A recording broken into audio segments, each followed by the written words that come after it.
할렐루야. 아멘. 우리 모두 빚진 자들입니다. 한번 이렇게 인사할까요? 시작. 모든 것이 은혜입니다. 우리 모두 빚진 자들입니다. 이렇게 인사했으니까 또 저 하나 좀 여러분들에게 빚진 것을 말씀드려야 되는데, 지난주 여러분들 또 열심히 기도해 주셔서 또 저 먼 교회 가서 또 좋은 은혜의 시간을 함께 나누고 왔습니다. 그래서 여러분들 기도해 주셔서 감사합니다. 기도의 빚을 받고 가서 또 아주 귀한 은혜의 시간들을 또 함께 교사들과 나누고 왔습니다. 또 가면서 또 저 마음 안에도 그 기도가 막 들려요. 하나님, 우리도 뭐 수년 내 이렇게 교사 대학 할 수 있게 해주십시오. 하나님, 우리 한장로교회도 이렇게 수년 내 교사 이렇게 함께 부흥의 대학 좀 할 수 있게 하나님 해주십시오. 그런 마음도 이렇게 또 같이 기도하면서 또 할 수 있었던 귀한 시간들입니다. 제가 얼마나 모자라고 얼마나 부족한지 제가 처음 했다 그랬잖아요. 얼마나 부담됐지. 여러분 여기 코가 다 얼었어요. 얼마나 부담이 됐어요. 이제 좀 많이 다 나아가는데 하여튼 부족한 중에도 이렇게 하나님이 사용해 주셔서 감사한 시간들을 또 겪게 되었습니다. 말씀으로 한번 들어가겠습니다. 오늘 본문의 말씀은 여러분들 다 예상하셨겠지만 지난주에 이어서 돌아온 탕자에 대한 두 번째 이야기입니다. 오랜 기간 방황하던 둘째가 돌아왔고 아버지는 돌아온 이 탕자를 기쁨으로 맞이하였고 그래서 그를 위해 잔치를 베풀어 주었습니다. 사실 이야기가 이렇게 해피엔딩으로 끝나면 얼마나 좋아요. 네. 이 모든 성경의 이야기들이 이렇게 해피엔딩으로 끝나면 참 좋을 것 같은데 하나님은 안 그러지. 얄궂으세요. 뭔가 뒤가 하나 꼭 좀 있는 거예요. 돌아온 탕자의 이야기는 근데 거기서 끝나지 않고 또 다른 국면을 하나를 맞이하게 됩니다. 그게 바로 오늘 우리가 읽었던 이 또 하나의 이 장면입니다. 이 장면에서 가려져 있던 첫째 아들이 등장하는 거예요. 근데 여러분, 우리가 일반적으로 신앙생활을 하면서 들어왔던 이 첫째 아들 이미지가 좋습니까? 나쁩니까? 좋아요? 나빠요? 대답하셔도 됩니다. 좋아요? 나빠요? 좋지 않아요. 그렇죠? 이 첫째 아들에 대한 이미지가 그렇게 막 좋지 않아요. 근데 여러분, 우리가 이렇게 부정적으로 계속 이 큰아들에 대해서 들어서 그렇지 제가 이 말씀을 준비하면서 곰곰이 따지고 봤거든요. 그랬더니 이 첫째 아들이요, 윤리적으로 보나 도리적으로 보나 모든 면에 있어서 참 좋은 사람이더라고요. 좋은 사람입니다. 그는 성실하게 자기의 책무를 다한 책임감 있는 사람이었어요. 아버지와의 관계에서도 아들로서의 도리를 지켰던 효자였습니다. 여러 해 동안 아버지의 명령을 어김없이 지키고 묵묵히 자기에게 주어진 일을 최선을 다했던 그야말로 누구도 손가락질을 할 수 없었던 성실한 사람이었어요. 여러분, 정말로 재미있는 것 뭐냐면 그가 오늘 이 첫째 아들이 오늘 말씀을 등장할 때도 어떻게 등장하는가 한번 잘 살펴보십시오. 다 같이 25절을 함께 한번 읽어볼게요. 25절의 말씀 한번 같이 읽겠습니다. 성호야? 예, 함께 읽겠습니다. 시작. 맏 아들은 밭에 있다가 돌아와 집에 가까이 왔을 때에 풍악과 춤추는 소리를 듣고 아멘. 그렇죠? 여러분, 큰 아들이 뭐 하다 왔대요? 밭에 있다가 왔대요. 오늘 이 첫 아들이 등장하는 시점부터 이 아들은 어디에 있다 왔대요? 밭에 있다 왔대요. 여러분, 둘째 아들은 어디 있다 왔어요? 신탕 놀다 왔잖아요. 탕탕하게 놀다 왔잖아요. 거기 있다 왔어요. 그런데 이 첫째 아들은 어디 있다 왔어요? 밭에 있다 왔어요. 일하다 온 거예요.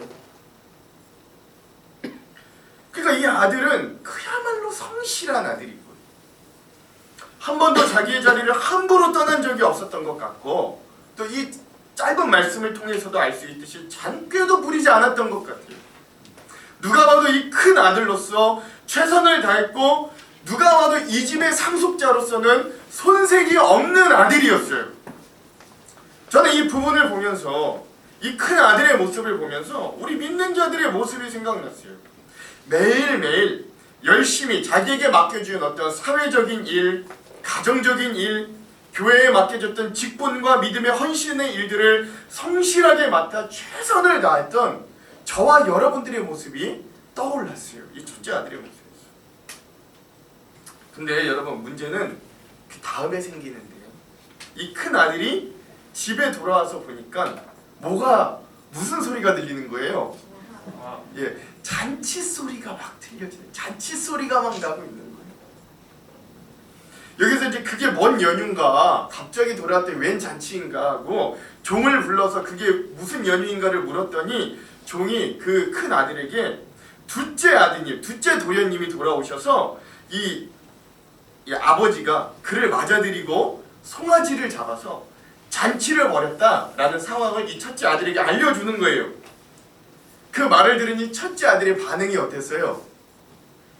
반응이 어땠습니까? 예, 화가 치밀어 오르는 거예요. 그 종의 이야기를 듣자 갑자기 이 첫째 아들에게 화가 치밀어 오르는 거예요.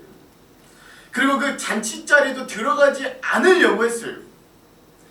이제 이 첫째 아들이 그 잔치 자리를 안 들어가려고 하니까 여기 성경에 나와 있지 않는데 아마도 이 종이 눈치를 채고 그 들어가서 그 아버지에게 얼른 말했던 것 같아요. 주인님, 그 첫째 아드님이 여기 안 들어오려고 합니다.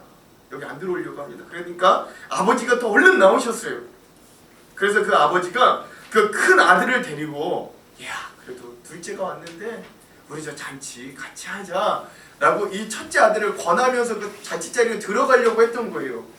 그런데 그런 아버지의 권유에도 불구하고 이 큰아들이 어떻게 했을까요? 저는 안 들어갑니다. 저는 그 자리에 들어갈 수 없어요.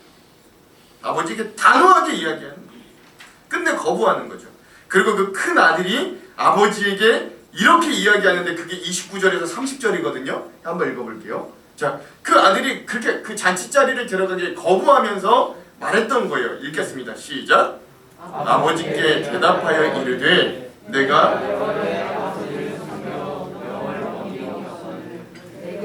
염소 새끼라도 주어 나와 내 벗으로 즐기게 하신 일이 없더니 아버지의 살림을 창녀들과 함께 삼켜버린 이 아들이 돌아오며 이 일을 위하여 송아지를 잡으셨나이다.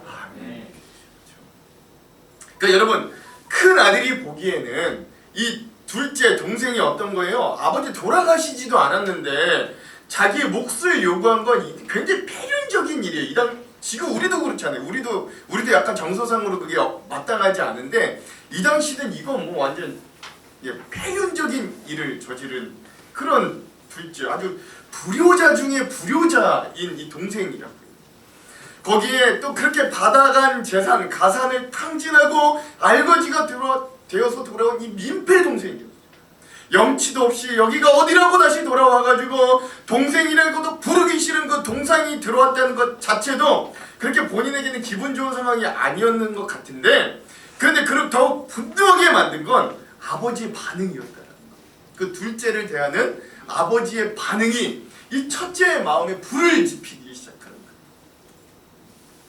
쫓아내도 모자란 이 둘째, 이 탕자와 같은 아들을 이 아버지께서 받아주시고 그것도 모자라서 잔치를 열어주신 것에 이 큰아들이 아무래도 상대적인 박탈감을 좀 느꼈던 것 같아요. 이거 되게 중요하잖아요. 우리 대한민국의 화두잖아요. 상대적인 박탈감. 이거 큰아들이 느꼈던 것 같아요. 그리고 또 하나, 이 동생이 자신의 몫을 전부 가져갔기 때문에 이제 이 아버지 집에 있는 재산은 사실 엄밀히 말하면 누구 거예요? 다 자기 거예요. 원래 큰아들 자기 거예요. 근데 이 동생이 와서 이제 그 재산에서 먹고 마시고 쓰면 이거 다 누구 거 갉아먹는 거예요. 동생이 이 천하의 불효자식, 이 천하의 이 쫓아내도 모자란 이놈이 내 재산을 갉아먹는 거예요. 이게 전혀 반갑지가 않은 거예요. 그래서 이 큰 아들은요, 그 둘째 동생을 위한, 이 탕자를 위한 잔치 자리에 참석하지 않으려고 하는 겁니다. 자, 여러분, 이제 우리가 잠시 이 본문에서 좀 눈을 떼서 우리의 현실을 좀 와서 우리의 현실에 우리의 눈을 한번 좀 두었으면 좋겠습니다. 여러분, 오늘 우리도요 생각보다 깊게 분리의 시대를 살아갑니다. 이 분리의 시대가 무엇이냐? 많은 사람들이요, 자신이 열심히 지켜온 학벌, 재산, 인맥, 노력, 이것에 대한 대가를 그대로 인정받고 누리고 살아가기를 원합니다. 저는 그거 나쁘다고 생각하지 않습니다. 그게 맞는 거예요. 그게 원래 맞는 겁니다. 근데 그게 공정이 맞아요. 그런데 그렇게 말하는 그 공정이라는 것이 우리의 모든 삶을 덮어버리면 근데 그게 생각보다 문제가 심각해집니다. 제가 그걸 느꼈던 한 예화가 있어요. 사진 한번 보여주세요. 예. 다음 사진 한번 보여주십시오. 다음 사진 한번 제가 이 뉴스를 봤어요. 얼마 전, 이게 바로 한 달 전 뉴스였어요. 뉴스 나온 사건인데요. 어떤 아파트에서 일어난 사건이었습니다. 그 아파트의 주민 회장이 자기의 아파트 놀이터에서 놀고 있는 아이들이 자기의 아파트에 살고 있지 않은 아이들이라는 걸 알게 되었어요. 이분이 이 아이들에게 좀 가서 그냥 개인적으로 따로 여기는 주민만 이용할 수 있는 공간이다, 조용히 권면하거나 주의를 줘서 내보낸 게 아니었어요. 어떻게 했냐면 이 주민 회장님이 이 아이들을 관리실에 잡아놨어요. 그리고 어떻게 했느냐, 주거공간 침입으로 경찰에 신고했습니다. 이 뉴스를 보니까 이 아파트 주민 회장의 논조가 이거예요. 아파트라는 공간 전체가 공짜로 유지되는 게 아니다. 놀이터를 비롯해서 경비원의 월급, 모든 커뮤니티, 부대시설 등 모두가 우리 아파트 주민의 관리비로 운영된다라는 것이었어요. 그러므로 이 모든 것을 누릴 수 있는 권리는 오직 우리 주민들에게만 있는 거고, 허락 없이 우리의 공간을 침해하는 건 사실상 도둑질이다. 이게 이 아파트 주민회장의 주장이었어요. 이것저것 빼고 이 말이 그냥 맞는 말이에요, 틀린 말이에요? 그냥 겉으로 보기엔 맞는 말이에요. 그렇죠? 사실상 법적으로 보면 이거 맞는 말이에요. 근데 저는 이 사건 뉴스를 보면서 좀 충격을 많이 받았어요. 그리고 오늘 우리가 살고 있는 이 사회가, 사람들이 이 공정이라고 생각하는 실체가 과연 이것밖에 안 되는가? 오늘 우리가 외치는 사회적인 공정함이라는 게 이것밖에 안 되나? 좀 고민하는 시간이 되었습니다. 사실 그렇잖아요. 이분들 이 아파트를 갖기 위해 얼마나 열심히 애쓰고 노력했겠어요. 누구보다 성실히 일했겠고, 누구보다 재산을 많이 열심히 노력하기 위해서 엄청나게 노력했을 거 아니에요. 그래서 자기 거 자기가 누리겠다는 거예요. 남이 오는 거 받아주지 않겠다 라는 거예요. 근데 저는 좀 고민이 되는 거예요. 이 사건을 보면서. 저는 저 아파트 주민회장의 모습이 마치 꼭 이 큰 아들의 모습인 것 같은 그 모습이 겹쳐서 떠오르는 건 왜일까? 곰곰이 생각해 보는 거예요. 그래서 저는 오늘 본문을 통해서 좀 두 가지 질문에 대해서 함께 좀 답을 찾아보면서 은혜를 좀 나누려고 합니다. 자, 첫 번째 질문은, 우리는 왜 다른 이들과 이렇게 분리하려고 하는가라는 질문인 거예요. 사실 오늘 우리가 읽고 있는 이 탕자의 비유를 비롯해서 잃어버린 것을 찾는 이 세 가지 비유는 모두 이 누가복음 15장이라는 본문에 나옵니다. 처음에는 어떤 이야기가 나오냐면 100마리 양 중에서 잃어버렸던 한 마리 양을 찾는 그 목자의 이야기가 나와요. 그 다음에 어떤 이야기가 나오느냐, 숫자가 줄어듭니다. 10개의 드라크마 중에서 1개의 드라크마를 잃은 것을 횃불을 들고 찾는 여인의 모습이 등장합니다.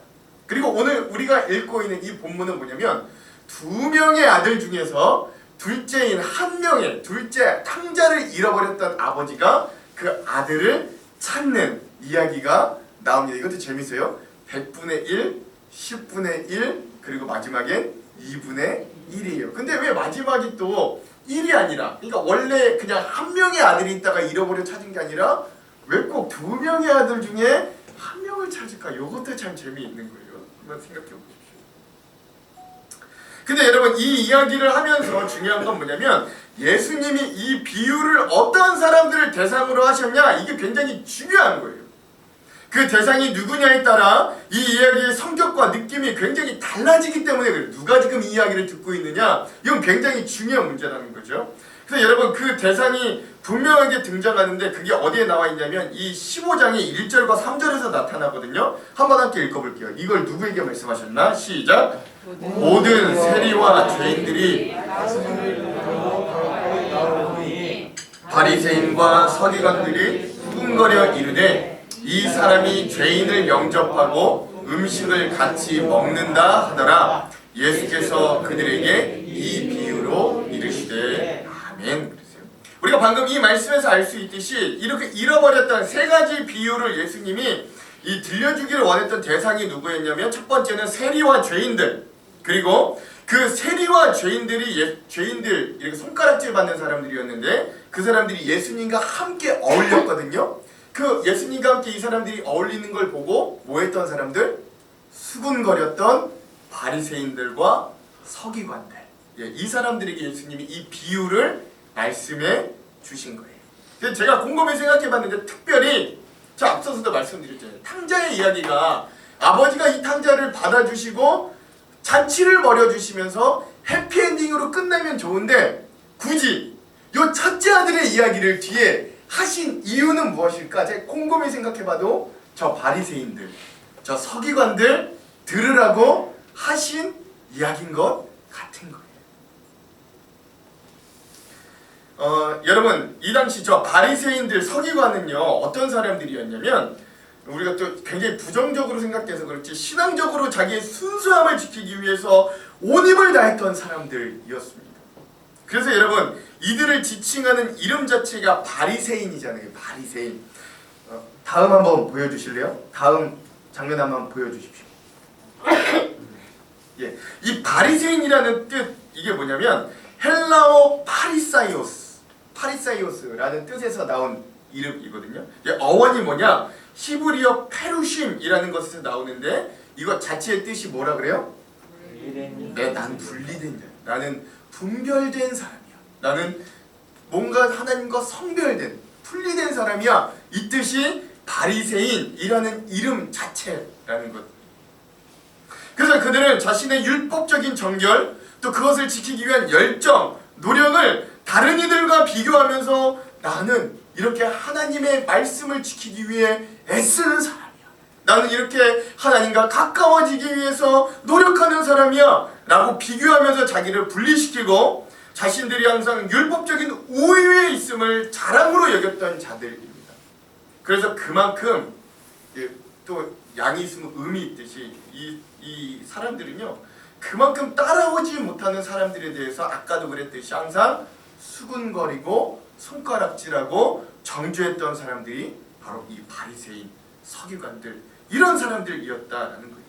그래서 이들은 이스라엘 사회 안에서는 신앙적으로는 장자, 즉 첫째였다고 할 수 있어요. 그리고 마치 큰 아들이 자신이 그동안 성심을 다했던 자신과는 달랐던 저 둘째 아들 탕자처럼 방탕히 살았던 동생을 함께하기 싫어했던 것처럼, 자기과는 다른 자로 좀 분리했던 것처럼 살았던 사람들이 바로 이 바리새인들, 서기관들이었다라고 할 수 있는 거예요. 그렇게 생각해 보면 이 큰 아들의 이야기는 우리들에게도 이런 질문을 던지는 거예요. 오늘 너희도 신앙생활 오래 하였다고 하여 다른 자들과 너를 분리하려고 하지 않는가? 오늘 너희도 너희 스스로를 내가 저 사람보다는 깨끗하다고 여기지는 않는가? 오늘 우리도 누군가를 보면 내가 저 사람보다는 낫지 라고 여기면서 신앙생활을 하지는 않는가? 라는 질문을 오늘 우리들에게 던지고 있는 거예요. 이 본문이. 그리고 그런 우리의 생각이 누군가를 향한 정죄의 손가락으로 변하지는 않았나? 우리 스스로가 생각해 보아야 하는 그런 질문들을 오늘 이 본문은 우리들에게 직설적으로 던지고 있는 거예요. 꼭 바리새인들만의 문제는 아니다. 그러므로 사랑하는 성도 여러분, 오늘 우리의 교회 공동체는 내가 이 교회를 세우기 위해 얼마나 공을 들였나로 우리의 분량이 정해지는 것이 아님을 여러분 기억하시기 바랍니다. 그것이 나의 공적이 될 수 없는 공동체가 바로 우리 교회 공동체임을 여러분 꼭 기억할 수 있었으면 좋겠습니다. 내가 목사라서, 내가 장로라서, 내가 권사여서, 내가 집사여서 큰아들이 되어서는 안 된다는 거예요. 오히려 때론 믿음이 연약하거나 우리가 생각하는 분량에 누군가가 다다르지 못한다고 하여서 나를 그들과 분리하여 생각할 수 없는 공동체가 오늘 예수 그리스도의 피로 묶여진 오늘 우리의 공동체임을 여러분 기억할 수 있어야 돼요. 왜냐하면 예수님도 우리를 정죄하지 않으셨기 때문에 그래요. 다음 한번 보시면 여러분 로마서 8장 1절에 보면 이런 말이 있어요. 그러므로 이제는 그리스도 예수 안에 있는 자에게는 결코 뭐가 없대요? 정죄가 없대요. 결코 정죄함이 없대요. 이 말을 바꿔 말하면 뭐예요? 예수님도 주님도 우리를 정죄하지 않으시고 주님이 우리를 정죄하지 않으시는데 어떻게 우리가 우리를 향해서 정죄할 수 있겠어요? 사도 바울이 분명히 말씀했거든요. 그러므로 오늘 우리를 위해 베푸신 하나님의 아버지, 하나님 아버지의 잔치자리에 오늘 우리가 할 수 있는 반응은 뭐냐? 그냥 다 내려놓고 기쁜 마음으로 참여할 수 있어야 되는 거예요. 그럴 수 있는 저와 여러분이 되기를 주님의 이름으로 축원합니다. 네, 저 옛날에 아주 굉장히 무서운 얘기 들었어요. 뭐 이제 그렇게 좀 이야기를 받을 만한 분이 뭐 또 그럴 만도 했는데, 근데 신앙생활 오래 하신 권사님이 그런 말 하는 거예요. 아휴, 나는 만약에 저 인간이 천국 간다면 그 천국 나는 안 가. 뭐 이런 말을 하시더라고요. 이런 말을 하시더라고요. 아, 근데 마음이 이렇게 출렁 내려앉더라고요. 그 얘기를 듣는데 제 마음이 그냥 출렁 내려앉더라고요. 뭐 또 그 손가락질을 받을 만한 그분이 오죽하면 그러겠는가 싶은데, 근데 여러분 우리는 그런 마음은 없었으면 좋겠습니다. 그런 마음 없었으면 좋겠어요. 그런 교만한 마음 저버리고 오늘도 우리를 간절히 초대하시는 하나님 아버지의 이런 용광로와 같은 용서와 용납의 자리에 참여할 수 있는 저와 여러분, 우리 공동체가 한장로교회 교회 되기를 주님의 이름으로 축원합니다. 인사했으면 좋겠어요. 용서와 용납의 잔치자리에 빼지 말고 참여합시다. 시작. 용서와 용납의 잔치자리에 빼지 말고 참여합시다. 중요한 건 빼지 말고. 자, 두 번째, 오늘 또 이 본문을 읽으면서 오늘 우리들에게 또 저는 이 질문이 굉장히 들더라고요. 그래서 나는 채권자인가 아니면 채무자인가? 라는 질문입니다. 여러분 생각해 보십시오. 오늘 큰아들이 자기 자신과 그 동생을 분리하려고 했던 가장 큰 원인이 뭐예요? 자기를 마치 어떤 사람처럼 여겼기 때문이에요? 채권자처럼 여겼기 때문이에요. 자기 자신을 채권자처럼 여겼기 때문입니다. 여러분 제가 별로 똑똑하지 못해서 채권자, 채무자 사전적으로 찾아보니까 채무자는 뭐예요? 우리 별로 되고 싶지 않은 거잖아요. 채무자 뭡니까? 빚진 사람이에요. 빚진 사람. 그렇죠? 누군가에게 돈을 빌려서 갚을 의무가 있는 사람이 채무자입니다. 우리 세상 살면서 되고 싶지 않은 거 채무자. 그래 여러분 채권자는 뭐예요? 반대로 채권자. 되고 싶은 사람, 우리 그다음 되고 싶은 사람 뭐예요? 돈을 빌려준 사람. 그래서 빚을 받아내야 되는 사람을 채권자라고 하잖아요. 예. 근데 여러분 첫째 아들이요, 이 아버지에게 하는 말을 한번 곰곰이 생각해 보십시오. 그는 아버지에게마저도 어떤 자세로 대하냐면 채권자처럼 얘기해요. 아버지에게마저도 채권자처럼 얘기해요. 마치 뭔가 내가 지금 당신에게 해줬던 일에 대해서 내가 뭔가를 돌려받지 못했다, 내가 한 일에 대해서 내가 그만큼의 응당한 대가를 받지 못했다라고 하는 채권자적인 마인드로 서는 거예요. 재밌죠? 그러니까 뭐 동생에게는 그렇다 쳐도 사실 엄밀히 이야기하면 여러분 이 큰 아들이 지금까지 누리고 살아왔던 모든 것들이 누구 품에 있었기 때문에 가능했던 거예요? 아버지 품에 있었기 때문에 가능한 거예요. 자기가 이 땅에 생명을 가지고 태어날 수 있었던 이유도 아버지가 있었기 때문에 자기가 이 땅에 태어난 거예요. 그런데도 불구하고 이 큰아들의 태도는 뭐예요? 아버지에게마저도 채권자처럼 이야기합니다. 그 뭐라 그래요? 그래서 아버지는 여태까지 성실하게 일했던 나에게 염소 새끼 한 마리도 잡아주지 않았다 라고 따지잖아요. 예, 굉장히 채권자적인 마인드로 사는 거예요. 그래서 이 첫째 아들은요, 제가 볼 때 전형적인 채권자형 신앙인입니다. 이런 부류의 신앙인들은요, 항상 내가 받은 것은 없고 준 것은 많다라고 생각하는 데 있습니다. 그래서 항상 이 채권자적인 마음으로 살아갑니다. 왜 이렇게 세상이 불공평한가? 내가 수고한 데에 대한 대가가 왜 이렇게 적은가? 나는 많은 것을 베풀었는데 왜 다른 사람들은 나에게 주는 것이 없는가? 늘 그런 마음으로 살아가요. 그래서 자기는 항상 억울하고 나는 항상 손해보았다고 생각하는 게 이런 채권자적인 신앙인들입니다. 신앙인들 가운데 이런 사람도 생각보다 많아요. 근데 반대로 여러분, 탕자는 어떤 마음으로 앞으로 살아갈까요? 여러분 생각하시에 상식적으로 탕자는 어떤 마음으로 살아갈까요? 전형적으로 채무자적인 마음으로 살아갈 거예요. 근데 여러 명들에게 빚이 많아요. 큰 신세도 졌어요. 그래서 이제 자기는 항상 받은 것이 많다고 생각하는 사람이 될 거예요. 준 건 별로 없는데 받은 것이 항상 많다고 여기는 거예요. 은혜도 많이 받았고 사랑도 많이 받았고 도움도 많이 받았다고 생각할 거예요. 그래서 항상 채무자의 마음가짐으로 살아갈 때 이 탕자의 마음가짐입니다. 나는 빚진 자다. 빚을 너무 많이 졌다. 이 빚을 어떻게 갚을까? 그런 마음으로 살아가는 겁니다.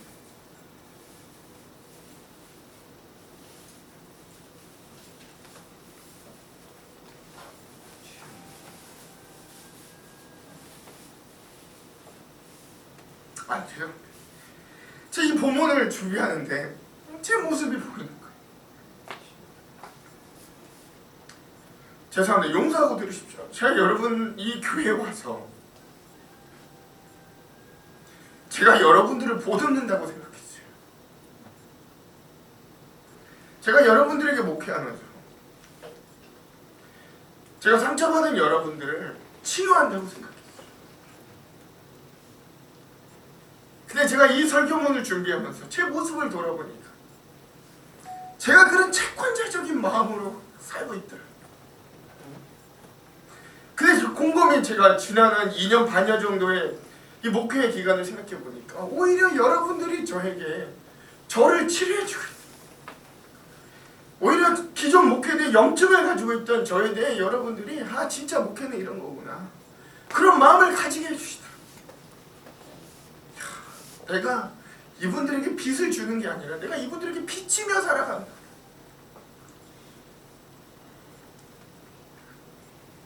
내가 이분들에게 갚을 수 없는 사랑을,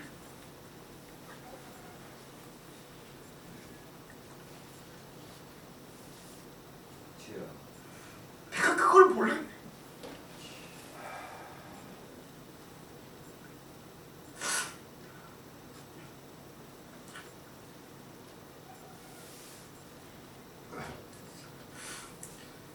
사랑하는 성도 여러분, 여러분은 어떤 마음으로 신앙생활 하십니까? 여러분 도대체 어떤 자세와 태도로 우리에게 허락해 주신 배우자, 가족, 이웃을 대하시는지 한번 곰곰이 생각해 보시기 바랍니다. 물론 저는 우리 교회 성도님들이 모두 이런 좋은 마음, 채무자 같은 마음, 빚진 자의 마음으로 신앙생활할 줄 저는 믿습니다.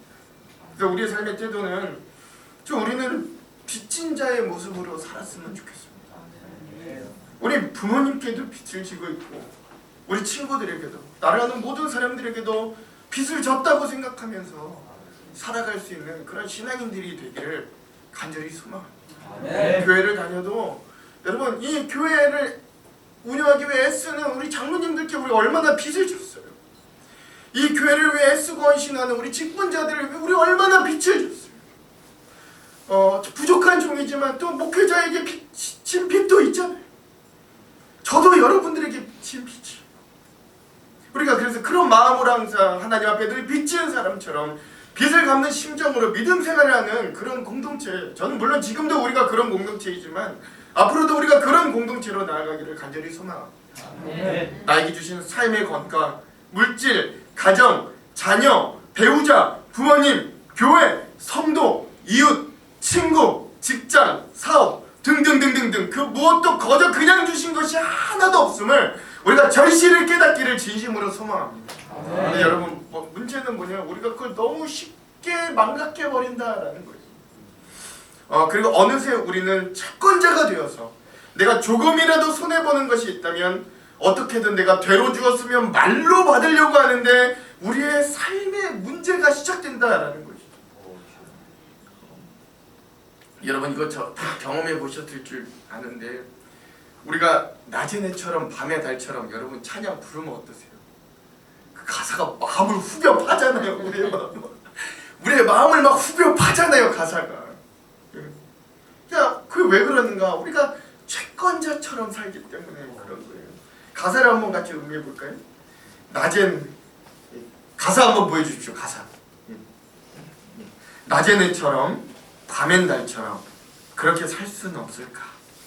욕심도 없이 어두운 세상 비추어 온전히 남을 위해 살듯이 나의 일생의 꿈이 있다면 이 땅의 빛과 소금 되어 가난한 영혼, 지친 영혼을 주님께 인도하고픈데 나의 욕심이 나의 못난 자아가 언제나 커다란 짐 되어 나를 짓눌러 마음을 곤곡해 하니 예수여 나를 도와주소서. 2절은 더합니다. 예수님처럼 바울처럼 그렇게 살 수는 없을까? 남을 위하여 당신들의 온몸을 온전히 버리셨던 것처럼 주의 사랑은 베푸는 사랑, 값없이 그저 주는 사랑. 그러나 나는 주는 것보다 받는 것 더욱 좋아하니 나의 입술은 주님 닮은 듯하나 내 마음은 아직도 추하여 받을 사랑만 계수하고 있으니 예수여 나를 도와주소서. 이 찬양 부르면 그렇게 마음을 후벼 파요. 그렇죠? 여기 계신 사랑하는 아내 여러분, 우리 가정의 남편들 어떻습니까? 월급 봉투는 그렇게 두둑하지 않아도 때는 사업했을 때 때는 좀 잘 안 되는 때가 있어도 그래도 우리가 사는데 지장 없이 평생 우리의 가정 책임져 주었고 몸도 비실비실한데 아침에 일찍 출근해서 저녁 늦게까지 일하면서 때론 직장에서 상관에게 동료에게 온갖 스트레스 다 받고 자기 사업장에서는 또 그 사업 지키기 위해 온갖 애쓰고 파김치가 되어 집에 돌아올 때도 아무 일 없었던 것처럼 시침이 뚝 떼고 돌아오는 남편들, 여러분 얼마나 감사해요. 그 아내들은 그 남편에게 빚진 자들이고, 반대로 우리 사랑하는 남편 여러분, 우리 아내들은 또 어떻습니까? 그렇게 예쁘지는 않아도 그래도 자기 남편밖에 모르고 적은 월급 봉투에도 얼굴 하나 찌푸리지 않고 감사하게 알뜰하게 생활하는 아내. 생각해보면 내 더럽고 못된 성질로 보면 내 아내니까 살아주지, 나 같아도 내가 나와 산다면 안 산다 그럴 텐데, 그런 남편 사랑한다고 퇴근할 때 되면 웃는 얼굴로 맞아주고 그래도 미워도 밥을 차려주는 그 아내 생각하면 얼마나 감사해요. 우리 남편들도 빚진 자예요. 뿐만 아니라 우리는 우리 자녀들에게도 빚진 자예요. 광명시에도 바밀마을에도 대한민국에도 빚진 자예요. 가만히 생각해보면 모든 것이 다 빚진 마음으로 살아갈 수밖에 없는 거예요. 여러분, 오늘 우리가 이 말씀 가운데 정말로 내가 빚진 자다라는 깨달음이 우리들에게 공유되었으면 좋겠습니다. 정말로 그렇게 느껴졌으면 좋겠어요. 그게 바로 하나님 앞에 큰 은혜를 받은 것이고, 그게 바로 정말로 진정 신앙의 성숙의 길로 가는 그런 길임을 여러분 기억할 수 있는 저와 여러분, 그런 은혜, 그런 빚진 자의 모습으로 살 수 있는 저와 여러분 되길 주님의 이름으로 축원합니다. 우리 옆에 있는 분들과 함께 이렇게 한번 인사할게요. 채권자가 아니라 채무자로 살아갑시다. 시작. 채권자가 아니라 채무자로 살아갑시다. 말씀을 마무리합니다. 사랑하는 성도 여러분, 오늘 본문의 말씀의 놀라운 구조를 아십니까? 제가 오늘 말씀을 연구를 하는데 한 주석책에 이런 구절이 있더라고요. 한번 보여주십시오. 예. 그냥 들으셔도 됩니다. 돌아온 탕제에 대한 이야기의 후반부인 첫째 아들에 대한 사건은 놀랍게도 24절과 32절로 둘러싸여 있다. 24절과 32절은 동일한 말씀으로 아버지의 마음이 정확하게 반복되어 표현된다. 아버지의 마음은 이것이다. 동생은 죽었다가 살아났으며 내가 잃었다가 얻었기로 우리가 즐거워하고 기뻐하는 것이 마땅하다.